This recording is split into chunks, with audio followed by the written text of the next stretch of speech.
Vamos à palavra, irmão. Gálatas capítulo 2, versículo 19, 20 e 21. 19 e 20. Porque já estou crucificado com Cristo. E vivo não mais eu, mas Cristo vive em mim. E a vida agora vivo na carne. Vivo-a pela fé no Filho de Deus, o qual me amou e se entregou a si mesmo por mim. Até aqui, amém? Gálatas capítulo 2, versículo 20, versículo 19 e versículo 20. Eu pergunto, você está crucificado com Cristo? Uma alma deformada, irmãos, tem um caráter deformado. Uma alma deformada tem um caráter deformado.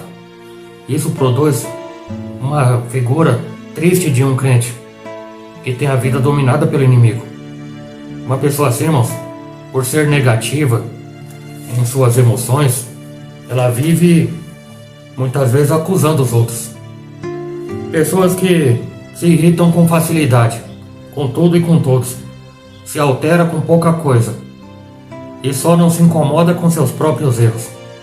E por fim ela se recolhe ofendida num canto, aborrecida. Sabe o que acontece? O inferno dá gargalhadas, porque esse foi mais um que poderia ter sido usado maravilhosamente por Deus, mas foi paralisado pelo inimigo. Está crucificado com quem essa pessoa?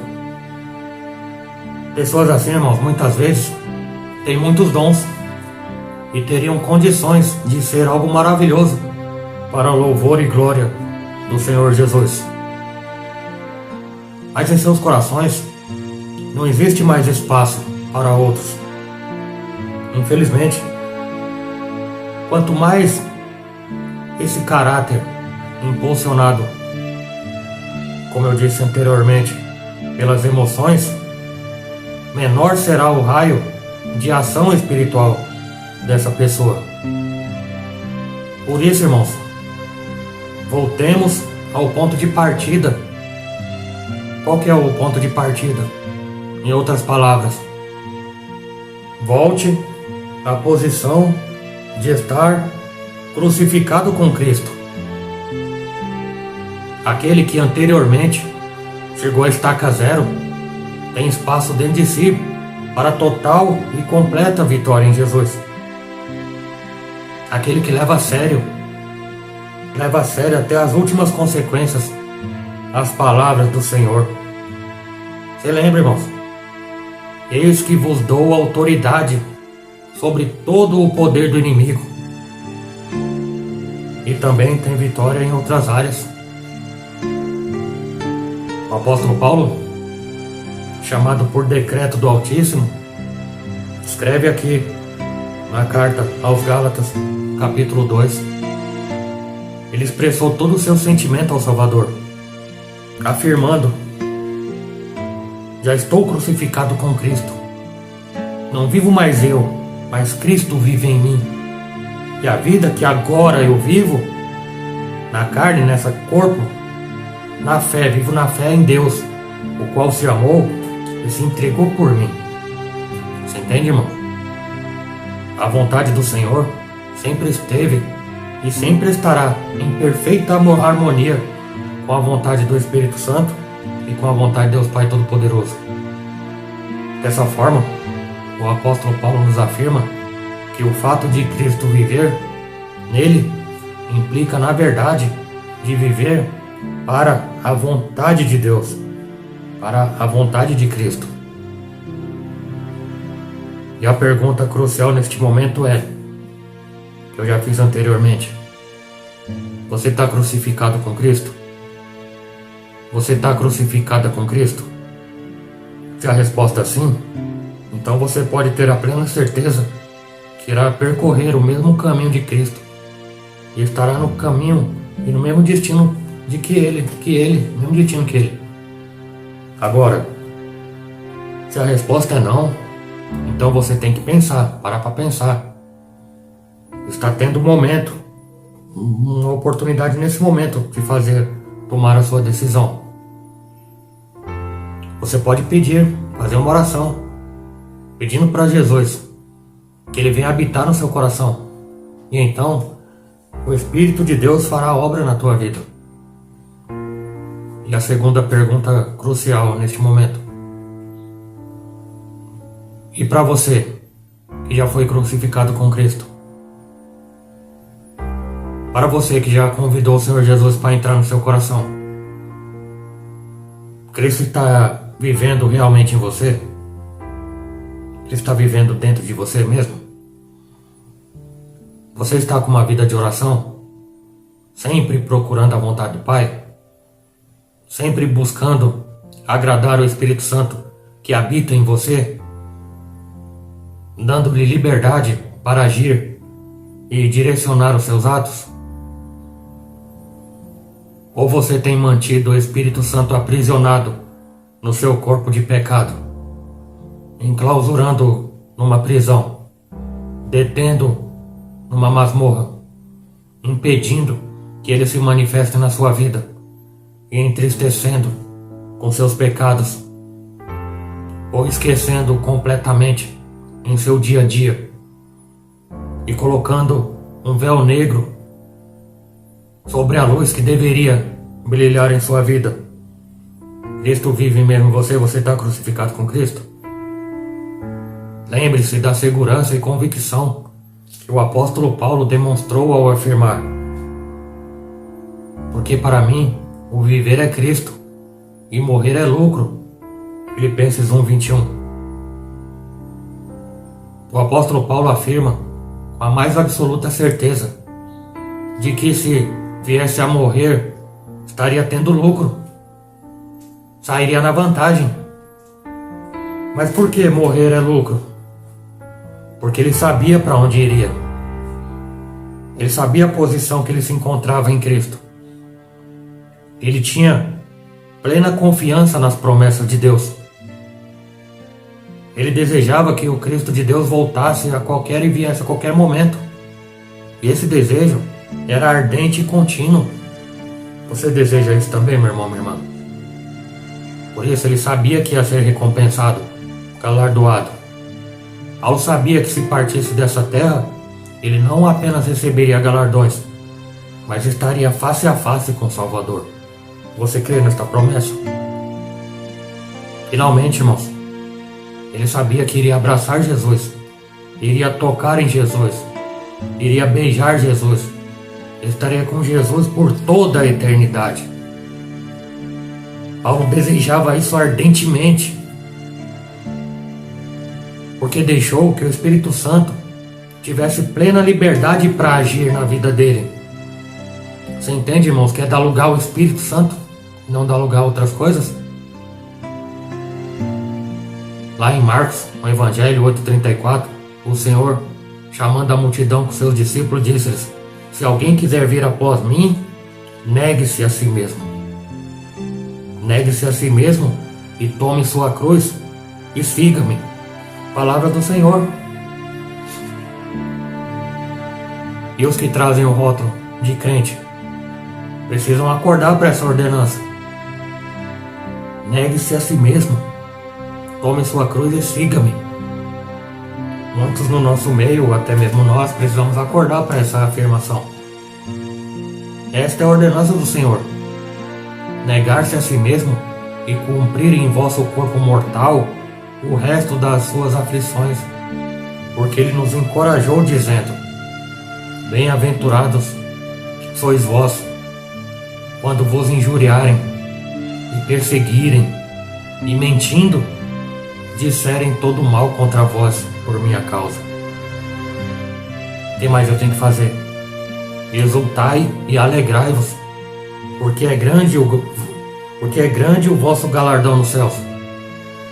Porque como assim perseguiram os profetas que foram antes de vós?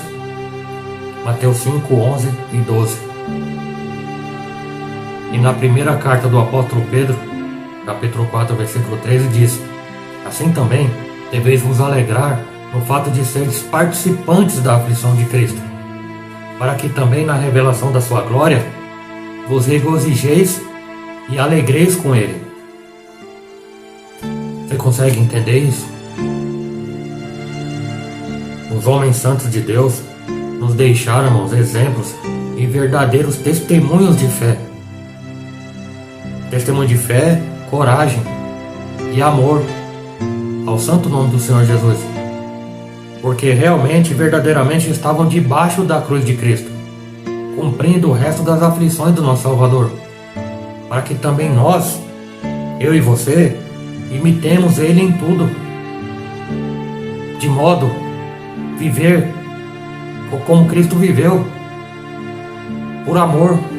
Ele viveu, passou o que passou por amor ao pecador, entregou a si mesmo como sacrifício vivo, para nos libertar do pecado e da morte.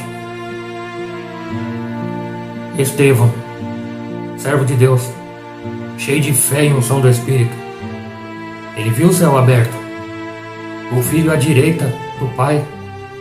Por isso ele não temeu e nem recuou para descer até a morte, porque trazia consigo a certeza da recompensa da salvação e da glória futura. Isso é que é fé.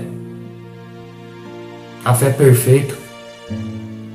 Em Atos dos Apóstolos, narra que os apóstolos, após prisões e açoites, se alegraram em Cristo, por terem sido julgados e dignos de padecer pelo seu nome. Você conhece a história de Paulo e Silas. Paulo e Silas sendo agradecidos com muitos açoites. Como é que pode uma coisa dessa? Lançaram eles na prisão, mandando o carcereiro que guardasse com segurança, e lançou no cárcere interior e lhes acorrentou também os pés no tronco.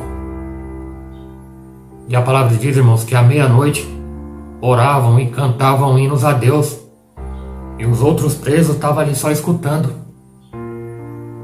Você vê, irmãos? Você entende a profundidade da fé desses homens de Deus? Depois de apanhar, ter sido preso, cantando e adorando ao Senhor, depois de ser açoitado, com os pés acorrentados, sem saber o que haveria de acontecer depois, eles não se deixaram abater. Pelo contrário, eles se alegraram e cantaram ao Senhor, glorificaram o nome santo do Senhor. A harpa não está aqui. E o que aconteceu? De repente, veio um terremoto. Tão grande terremoto que os alicerces do cárcere se moveram, e logo se abriram todas as portas. Oh glória! E solta as prisões de todos. Você vê, irmãos? E anunciaram a Jesus ao carcereiro e à sua família, e na sua crença em Deus, alegrou-se com toda a sua casa. A palavra, irmãos, narra ainda que, sendo revelado a Paulo que ao chegar em Jerusalém seria preso e entregue na mão dos gentios, seus seguidores começaram a implorar para que não fosse para aquela cidade. Mas o apóstolo Paulo, cheio de fé e determinação, cheio do Espírito Santo de Deus, lhe respondeu: que fazeis vós, chorando e magoando-me o coração? Porque eu estou pronto, ele dizendo, eu estou pronto, não só a ser preso, mas ainda a morrer em Jerusalém, pelo nome do Senhor Jesus. Olha, irmão, coisa tremenda. E no capítulo 12 do livro de Atos dos Apóstolos, conta que naquele mesmo tempo, o rei Herodes estendeu as mãos sobre alguns da igreja para maltratá-los, e matou a espada Tiago, irmão de João, Tiago, irmão de João. E vendo que se agradava os judeus, continuou mandando prender também a Pedro. E havendo-o prendido, o encerrou na prisão, entregando a 4 quaternos de soldados para que o guardassem, querendo apresentá-lo ao povo depois da Páscoa. Você vê, irmãos? E nessa mesma noite desse acontecimento, essa mesma noite, estava Pedro dormindo entre 2 soldados, preso com 2 correntes, e os guardas diante da porta guardavam a prisão. E eis que chegou o anjo do Senhor, e livrou ele do cárcere. Por quê? Porque a igreja fazia contínua oração a Deus, por ele, enquanto estava ali guardado na prisão. Irmãos, esses foram alguns, poucos, dos inúmeros episódios envolvendo homens santos de Deus.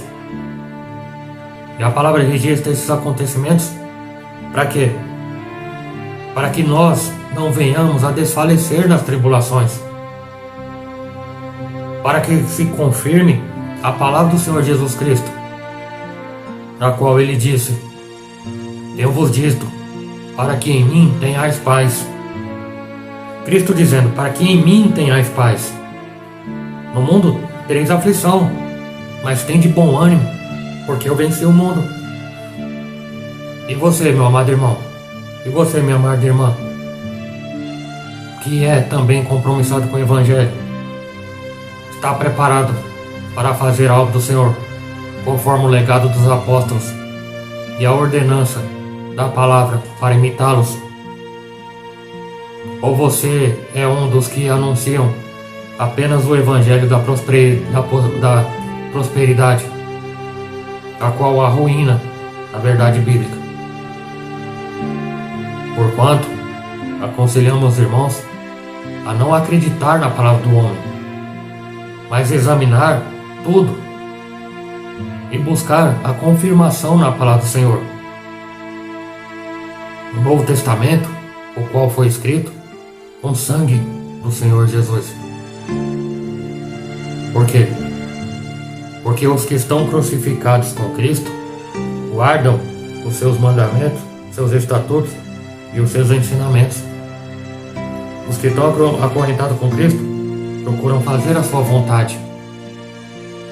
Não anda por aí buscando o alheio ou falsificando a palavra de Deus. Porque o maior tesouro para nós, ou pelo menos que nós esperamos, é a vinda do Senhor Jesus Cristo. Irmãos, por quê? Porque o mundo não tem nada para nos oferecer.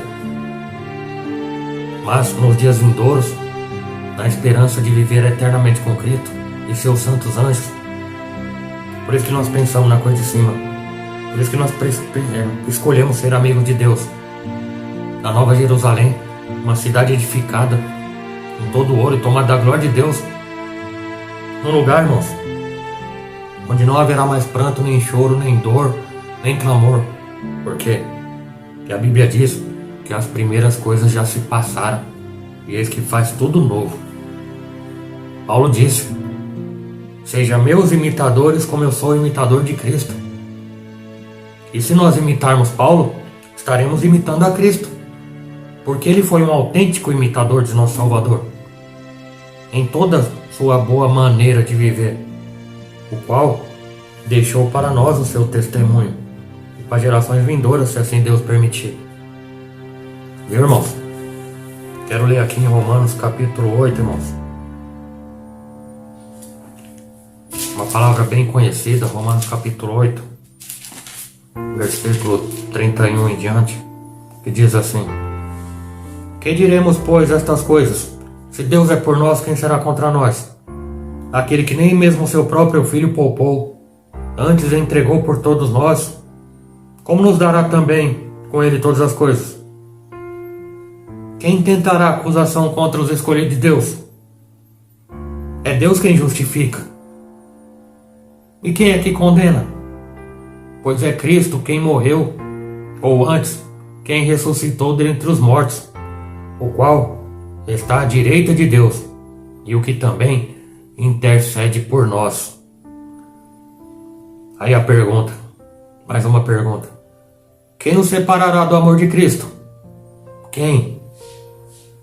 A tribulação? A angústia? Ou a perseguição? Ou a fome, ou a nudez, ou o perigo, ou a espada? Como está escrito: por amor de ti fomos entregues à morte todo dia. Somos reputados como ovelhas para o matadouro. Mas em todas as coisas somos mais do que vencedores por aquele que nos amou. Glória a Deus. Aí o apóstolo Paulo prossegue. Olha que afirmação forte, irmãos. Porque estou certo de que nem a morte, nem a vida, nem os anjos, nem os principados, nem a potestade, nem o presente e nem o porvir, e nem a altura e nem a profundidade, e nem alguma outra criatura nos poderá separar do amor de Deus que está em Cristo Jesus, nosso Senhor. Glória a Jesus. Aí eu fico pensando, irmãos, quando é que eu vou chegar a essa estatura espiritual? Honestamente dizendo, nosso Senhor Jesus Cristo disse: porque Deus amou o mundo de tal maneira que entregou seu Filho unigênito para que todo aquele que nele crer não pereça, mas tenha a vida eterna. João 3,16, palavra universalmente conhecida. E por esse feito da parte de Deus Pai Todo-Poderoso e do Filho, não há razão nenhuma para se desesperar diante das tribulações, porque o Senhor Jesus, pelo seu próprio sangue, venceu o mundo na cruz do Calvário, levou sobre si as nossas dores, porque o castigo que nos traz paz estava sobre ele, e pelas suas pisaduras fomos sarados. Ele ainda, irmãos, nos encoraja a confiar nele e chama para si toda a responsabilidade de nos dar a paz, dizendo: vinde a mim, todos vós que estão oprimidos, cansados e oprimidos, que eu vos aliviarei. Portanto, irmãos, não há nada que temer, porque a palavra do Senhor, na primeira carta de Coríntios, 1 Coríntios 10:13, diz: e nos fortalece espiritualmente, para que sejamos confiantes no Senhor. Sabe por quê? Que está escrito nesse versículo: não sobreveio sobre vós tentação senão humana, mas fiel é Deus, que não vos deixará tentar acima do que podeis. Antes, a tentação dará também o escape, para que possais suportar. Porém, irmãos, os que são de Cristo renunciam ao pecado e às obras da carne, porque com ele estão crucificados e trazem sobre si o testemunho da fé, da humildade e do amor ao Pai. Amor esse que deve estar acima de todas as coisas, e também amar ao próximo como a si mesmos. Os que estão acorrentados com Cristo andam como ele andou, e deixou em si mesmo o maior testemunho de humildade, bondade e santidade, para que o imitemos em sua perfeição. Não somos perfeitos, mas podemos imitar o perfeito. Então, irmãos, viva em paz. Viva em paz. Não se desespere diante das tribulações. Persevere. Aquele que perseverar até o fim será salvo. Guarda o que tens para que ninguém tome a tua coroa. Tá aqui, irmãos, um exemplo. Posso escolher imitar diretamente Cristo, ou de forma indireta imitar Paulo, que imitou Cristo. Você entende? Sejam meus imitadores, assim como eu sou imitador de Cristo. Fica para nossa reflexão, irmãos. Eu estou acorrentado com quem? Eu estou crucificado com quem? Há quem diga que ser cristão é estar preso. Imagina, pastor, esse papo de vocês, crente. Não pode fazer nada. Não pode andar seminu na praia.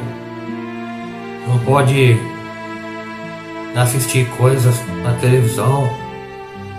Não pode falar a tal da liberdade de expressão, né, irmãos? Não pode falar mal dos outros, não pode falar palavra torpe.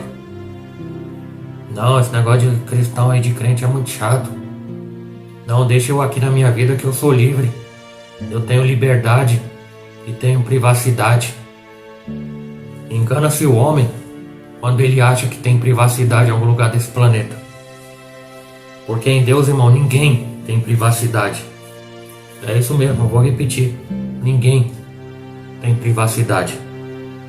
Porque os olhos do Senhor são como chama de fogo. E os olhos dele estão em todo lugar, contemplando os bons e os maus. Ele sabe quem está crucificado com Cristo e quem está aprisionado ao mundo, se aventurando nas liberdades falsas do mundo, se alegrando temporariamente nas alegrias mentirosas do mundo, que são passageiras. Ninguém é livre no mundo, pelo contrário. Tudo bem, faz o que quer, mas está preso no vício, no mau costume, nas conversações. Não, eu estou aprisionado com Cristo. O apóstolo Paulo aqui está falando que ele já não tem mais livre-arbítrio. Livre-arbítrio, irmão, para quem está fora do Evangelho. Ah, eu tenho poder de escolha? Tenho. Tenho poder de escolha porque Deus me deu o poder de escolha. Mas eu não posso dizer que eu tenho livre-arbítrio, porque eu não posso fazer mais o que eu quero. É verdade, irmãos. Não tem aquela hora que dá vontade assim, quando acontece uma coisa, nem que seja de... Fala a verdade, irmão, não passa alguma coisa assim na mente, embora não fale. Mas por que a gente não fala? Por que a gente não faz muita coisa que a carne talvez desejaria que fosse feita? Porque não vive mais nós. Não vive mais o nosso ego. Não vive mais o nosso querer. Não vivo mais eu, mas Cristo vive em mim, o apóstolo disse. Será que você tem autoridade para dizer isso agora? Não. Não vive mais o mundo em mim. Não vivo mais eu em mim. Mas vive Cristo em mim. Cristo quem? O Espírito Santo vive em mim. Não vivo mais eu, mas Ele vive em mim. Eu não faço o que eu quero mais, eu faço o que Ele quer que eu faça. Mas esse quer que eu faça, tem que eu querer também. Mas isso não é arbítrio, é escolha. Não, eu escolho Deus. Eu escolho ser amigo de Deus. Eu não quero mais ser amigo do mundo. Eu escolho ser amigo de Deus. Você lembra daquela música? Eu escolho Deus. Eu escolho ser amigo de Deus. Você lembra? Então, escolha viver com Cristo. Tenha paz, estando crucificado com Cristo. Parece contraditório, mas não é contraditório. Tenha liberdade, tenha a verdadeira liberdade, aprisionado com Cristo. Só assim. Eu só alcancei a libertação para minha vida quando eu me prendi a Ele. Quando eu permiti estar crucificado com Ele. Quando eu aprendi e entreguei o meu caminho ao Senhor. É o que diz na palavra. Entrega o teu caminho ao Senhor, confia nele e o mais Ele fará. Você entende, irmãos? Você precisa refletir como eu estou buscando fazer aqui. Para mim, a palavra veio para mim, eu estou tomando para mim. Eu tenho que tomar posse dessas bênçãos para que eu possa viver o mais produtivamente possível, tanto para mim, quanto para Cristo, quanto para minha família, quanto para o meu ministério. Tribulações, problemas, todos temos. No mundo 3 aflição, no mundo 3 problemas. Mas e aí, como é que a gente vai fazer? Vai desesperar? Vai ficar doente? Vai se jogar? Vai desistir?